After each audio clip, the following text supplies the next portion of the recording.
बाबा साहब ने बात कही कि पॉलिटिकल पार्टी का मास्टर की, तो हमारा तो निशान भी गठबंधन का यहाँ सिर पे चाबी है। इस चाबी को अपनी परेशानियों का ताला खोलने के लिए 5 तारीख को ईवीएम का बटन दबा देना और अपनी समस्याओं की जिम्मेदारी हम लोगों पे छोड़ देना। और आप ये जानते हैं, जहां आपका पसीना बहता है वहां हम लोग संघर्ष करके अपना खून भी जो है देने का काम करते हैं। हर साला अपने साले को फोन करे और वो साला अपने साले को फोन करे और वो साला अपने साले को फोन करे। और जब हर साले को फोन करेगा तो कौन साला बच जाएगा जहां तक हमारी बात नहीं जाएगी। बहुत बहुत आज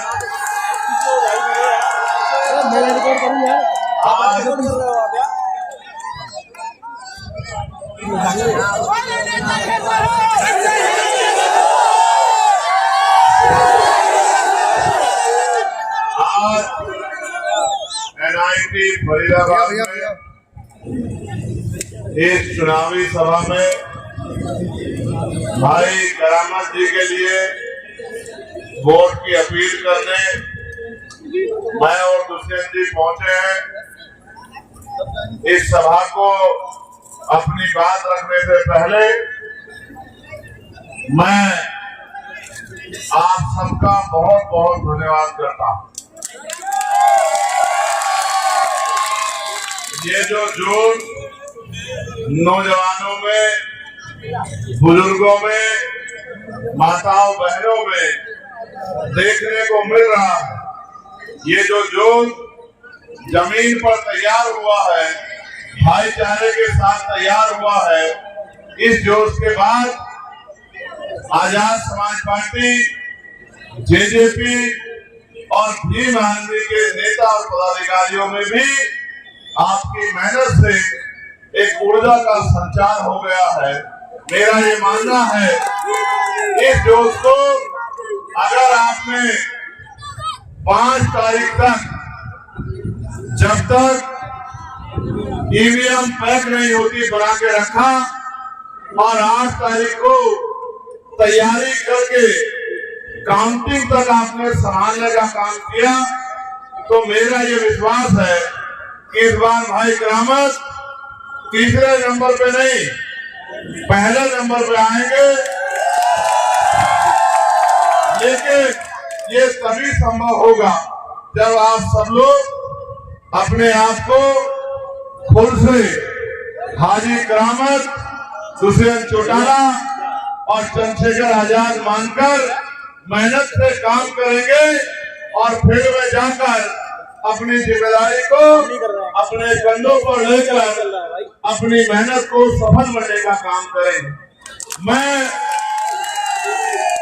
सभी धर्मों में जन्मे सभी संतों, गुरुओं और महान पुरुषों को नमन करता हूं और सामाजिक परिवर्तन के सबसे बड़े नायकों में से राष्ट्रपिता ज्योतिबा फूले, छत्रपति साहू जी महाराज, डॉक्टर बाबा साहब अम्बेडकर, चौधरी साहब देवीलाल और मान्यवर काशीराम साहब को भी आज इस चुनावी सभा में नमन भी करता हूं, याद भी करता हूं। आप देखिए, ये परिवर्तन का दौर है। इस परिवर्तन के दौर में आपके, मेरे और हर एक NIT फरीदाबाद के नागरिक के कंधों पर जिम्मेदारी है कि जिन समस्याओं से वो पिछले लंबे समय से लड़ रहा है, अगर वो उन समस्याओं को दूर करना चाहता है, तो एक कहावत है कि अजमाए को अजमाओगे तो वो ही मिलेगा जो मिलता आया है। अगर आप चाहते हो कि बदलाव हो, तो सबसे पहले बदलाव की शुरुआत आपको अपने आप से करनी पड़ेगी। आपको एक मजबूत फैसला लेना पड़ेगा आपको, क्योंकि कानून जो है वो विधानसभा में बनते हैं या पार्लियामेंट में बनते हैं। सड़कों पे कानून नहीं बनते, नारे लगाने से कानून नहीं बनते। कानून बनवाने के लिए अपनी वोट का प्रयोग करना पड़ता है। हम 10 रुपए का सामान खरीदते हैं तो उस सामान को 4 बार चेक करते हैं, लेकिन जब लाखों करोड़ रुपए से कीमती और अपने क्षेत्र के, अपने बच्चों के, खुद के भविष्य के बदलाव का फैसला करने के लिए वोट देते हैं, तो कभी किसी के कहीं से, कभी किसी के कहीं से वोट देते हैं और फिर 5 साल कहते हैं कि हमारे लिए कोई काम नहीं हो रहा है। मैं तो आपसे कहना चाहता हूँ, जैसा मैंने पहले कहा कि अगर शुरुआत करनी है तो खुद से कीजिए। जब आप मन बना लेंगे, आप मन पक्का काम कर लेंगे, आप खुद में अपने आप को जिम्मेदार महसूस करेंगे, अपनी जिम्मेदारी को उठाएंगे और मेहनत करेंगे, तो भाई करामत का भी हौसला बढ़ेगा और फिर परिवर्तन भी सुनिश्चित होकर हो पाएगा। हमारे साथियों, इतनी बड़ी संख्या नौजवानों की है, उसके बराबर संख्या जिम्मेदार लोगों की भी है और मैं मातृशक्ति को बहुत बहुत धन्यवाद दूंगा। हमारी माएं बहनें भी बहुत बड़ी संख्या में अपना आशीर्वाद देने के लिए यहाँ पहुंची है। गर्मी भी बहुत है और जगह भी कम है, लेकिन आपका उत्साह बता रहा है कि इस बार NIT में परिवर्तन होकर रहेगा। मैं तो आपसे कहना चाहता हूँ, आप इधर उधर मत देखिए, आप लक्ष्य की तरफ देखिए। जिस तरह से अर्जुन का ध्यान मछली की आंख पे था, आप सब कार्यकर्ताओं का ध्यान अपने अपने बूथ पे होना चाहिए। जब आप अपना बूथ जीत लोगे तो फिर आपको कोई विधानसभा में नहीं हरा सकता और जब आपका बूथ तैयार हो जाएगा तो फिर आपको घर से निकल के बराबर वाले बूथ को तैयार करना है। और हम तो डॉक्टर बाबा साहब अम्बेडकर के एक एक शब्द को अपने जीवन के लिए मार्गदर्शन मानते हैं। तो बाबा साहब अम्बेडकर ने कहा था, political power is the master की। राजनीतिक सत्ता वो चाबी है जो आपकी सारी परेशानियों का हल कर देगी। मैं आपको इशारे के तौर पर कह रहा हूँ, आप महसूस कीजिए कि सत्ता में कितनी ताकत होती है और आप कहाँ खड़े। एक एक MLA को जीत के सत्ता बनेगी और सत्ता में ये ताकत है कि पीने के पानी के दाम से लेके बिजली का दाम हो, अच्छे स्कूल कॉलेज कहाँ बनेंगे, अच्छे हॉस्पिटल कहाँ बनेंगे, उद्योग धंधे कहाँ लगेंगे, रोजगार कहाँ मिलेगा, बहन बेटियों के सम्मान की सुरक्षा के लिए और उनकी तरक्की के लिए क्या क्या कानून बनेंगे, और तो और किसानों को फसल के दाम मिलेंगे नहीं मिलेंगे, न्यूनतम वेतन क्या होगा और बिजली पानी के साथ साथ पेट्रोल डीजल के क्या दाम होंगे, ये सरकारें तय करती हैं। और तो और इलाज की व्यवस्था कैसी होगी, पढ़ाई कैसी होगी, ये सरकार तय करती है। और जैसे मैंने कहा कि जो आपकी बुनियादी समस्याएं हैं, अगर आपने अपना MLA जिता लिया तो वो असेंबली में जाके आपकी समस्याओं के लिए आवाज उठाएगा और फिर आपकी समस्याओं का हल होगा। अगर आपने वोट का सही प्रयोग नहीं किया तो फिर आप 5 साल ऐसे आंखें फैला के देखते रहेंगे। आप मेरी बात पे गौर कीजिए, जो बात मैं आपसे कह रहा हूँ, ये वोट का अधिकार बिकने के लिए या ये वोट किसी को फेंकने के लिए हमारे महापुरुषों ने बलिदान देके हमें नहीं दिलाई। ये वोट हमें शक्ति निर्माण के लिए मिली है और शक्ति संघर्ष से निर्माण होती है। संघर्ष आप खूब कर रहे हैं, अब इस संघर्ष को वोट में तब्दील करवाने के लिए आगे बढ़ के मेहनत कीजिए। आप ये जानते हैं आवाज उठाने से क्या होता है, इसका एक बड़ा उदाहरण मैं आपको बताता हूँ। 29 जुलाई को पार्लियामेंट में मैंने आवाज उठाई, बजट सेशन चल रहा था, बजट पे अपनी बात रखते हुए कि न्यूनतम वेतन मजदूर जो है, कर्मचारी जो है, वो मेहनत करता है, पसीना बहाता है, लेकिन कहीं 250 रुपए मिलते हैं, कहीं 300 रुपए मिलते हैं, कहीं 400 रुपए मिलते हैं। मैंने आवाज उठाई कि न्यूनतम वेतन 700 रुपए होना चाहिए और 1 महीने सरकार ने संज्ञान नहीं लिया कि अगले महीने देखेंगे। फिर हमने दिल्ली में एक बड़ा आंदोलन 11 तारीख को किया और फिर अपनी मांगों का ज्ञापन सरकार को सौंपा। मैं धन्यवाद दूंगा भाई दुष्यंत जी का, उन्होंने उस आंदोलन में बहुत बढ़कर के सहयोग किया। और फिर आप देखिए 3 दिन पहले नोटिफिकेशन जारी हुआ कि अब न्यूनतम मजदूरी जो है वो 783 रुपए होगी। ये कैसे संभव हो पाया? ये तभी संभव हो पाया जब हमने पार्लियामेंट में सवाल खड़ा किया। आपकी वोट से चुना नेता आपकी वोट को लेके 5 साल आपकी बस्तियों में दिखाई नहीं देता, एक समस्या पे आवाज नहीं उठाता। जो कहावत ये है, अगर आप किसी की मदद नहीं कर सकते तो उससे प्यार से दो बात ही कर लो।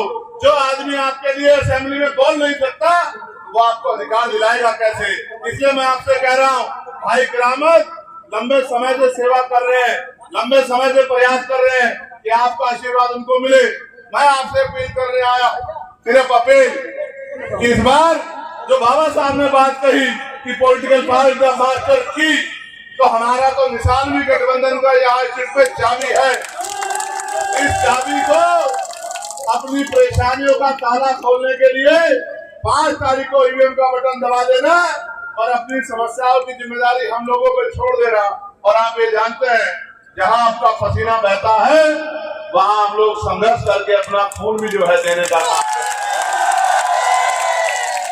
मैं आपसे दोनों तरफ जो राइट में और लेफ्ट में हमारे जो इतने बड़ी संख्या में लोग आज उपस्थित हुए हैं उनसे आग्रह के तौर पे कहना चाहता हूं, आजाद समाज पार्टी और जेजेपी के प्रत्याशियों को जिताकर ही आप हरियाणा को विकसित हरियाणा, समृद्ध हरियाणा और ताकतवर हरियाणा बना सकते हैं। पूरे 13 महीने किसानों के आंदोलन में हमने बढ़ चढ़ के संघर्ष किया, संघर्ष करके उनकी मांगों को मनवाने का काम किया। जब पहलवान बेटियों को अपमानित किया गया, उनके सम्मान के लिए जंतर मंतर पे लड़ाई लड़ी और फिर पार्लियामेंट में भी जोर शोर से उनकी आवाज उठा के उनको न्याय दिलाने का काम, आसान करने का काम हमने किया। अब भी आगे हम लोग संघर्ष में हैं, बस आपके आशीर्वाद की जरूरत है। साथ साथ बड़कल विधानसभा से सरदार परमिंदर सिंह जी हमारे प्रत्याशी हैं और टिगांव विधानसभा से टीकाराम भारद्वाज जी हमारे प्रत्याशी है।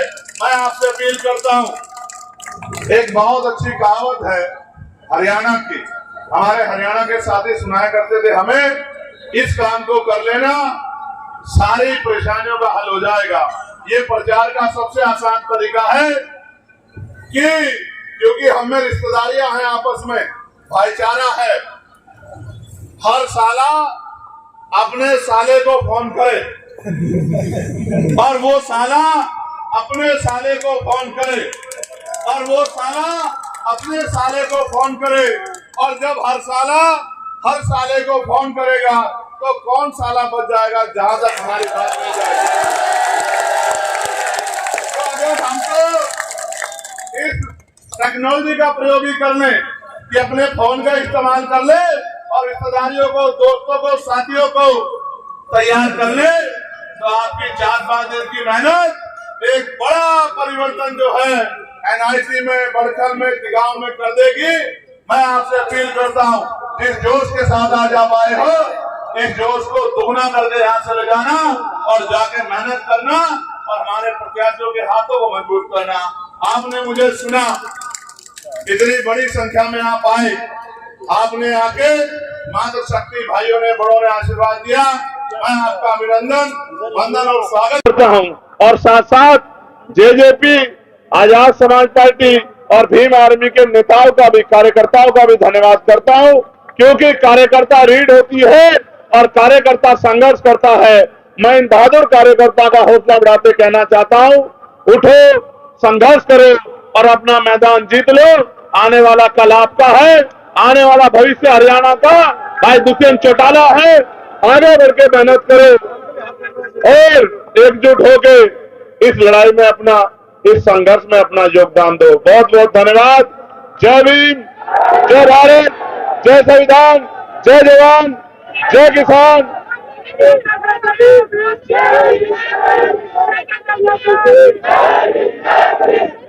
आप सभी के लिए बहुत बहुत मंगल कामनाएं। धन्यवाद।